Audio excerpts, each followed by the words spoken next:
Marlene, kanang na nagpa-surprise ni mo, ma'am. Kanang basahan ti ka, ha? Happy birthday, ma. I wish you have lifetime smile. I pray to God will grant you long life, good health, and more birthday to come. It's just a birthday message for the one of the strongest mama. It's your special day. No birthday wishes, greetings, and message can express the words how much I love you. So blessed and thankful for having you as my mother. Again, happy birthday, ma. We love you so much. Take care always. Happy birthday, ma'am.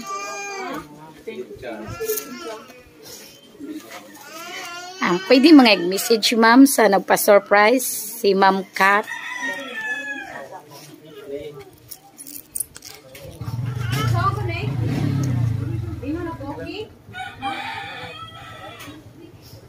Salamat, ma'am. Wajib kalimti. Uy.